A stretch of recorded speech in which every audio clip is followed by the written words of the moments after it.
ఎందుకు చేయలేకపోయినావు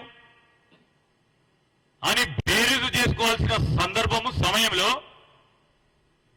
మా మేనిఫెస్టోలో పెట్టిన గ్యారంటీలను హామీలను పై విరుచుకబడ్డే సమయంలో మీ పార్టీని చక్కదిద్దుకునే ప్రయత్నం చేయండి. ఇప్పటికైనా ప్రతిపక్షం అంటే కూడా ఆ పాత్రలో ఏ పాత్ర నిర్వహించాలో ఆలోచన చేయలేని రాజకీయ డొల్లతనంతో పార్టీ పోతా ఉంటే దీనికి మీరు ప్రజలిచ్చిన తీర్పుకు క్షమాపణ చెప్పాల్సిన అవసరం ఉంటుందని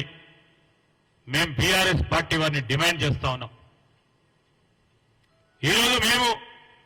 6.5 కోట్ల మహిళా సోదరమణులకి ఆ అక్కలకి చెల్లెలకి ఉచిత బస్సు ప్రయాణం విషయంలో వారు మంచిగా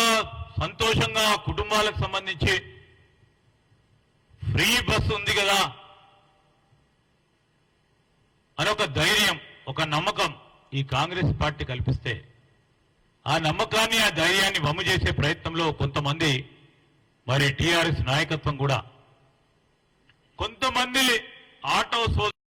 అంటే మీకు మేము అన్ని ఆలోచన చేసే మా మేనిఫెస్టోను తీర్చిదిద్దడం జరిగింది. దాన్ని అమలు పరిచే ప్రయత్నంలో కార్యక్రమంలో ఏ ఒక్క నిమిషం కూడా వారు మేనిఫెస్టోలో పెట్టిన అనేక అంశాలను మరొకసారి 420 2 సార్లనా 3 సార్లనా వారు ఆ టీఆర్ఎస్ పార్టీ వారు అని ఆలోచన చేయాలని ప్రజలందరినీ కూడా కోరుతూ ఈరోజు ఇప్పటికైనా మీ వ్యవహార ప్రజలు కోరే మార్పులో మేము ఆ మార్పుకు నాంది పలికి ముందుకు నడుస్తున్న తరుణంలో మీ పార్టీ వ్యవహారాలకు సంబంధించి కూడా మార్పు తీసుకురండి. లేకుంటే రేపు పార్లమెంట్లో ఒక్క సీటు కూడా రాకుండా నామ రూపాలు లేకుండా పోతుందని ఈ ప్రజలందరూ కూడా భావిస్తా ఉన్న తరుణంలో మీరు ఈ వ్యవహారంలో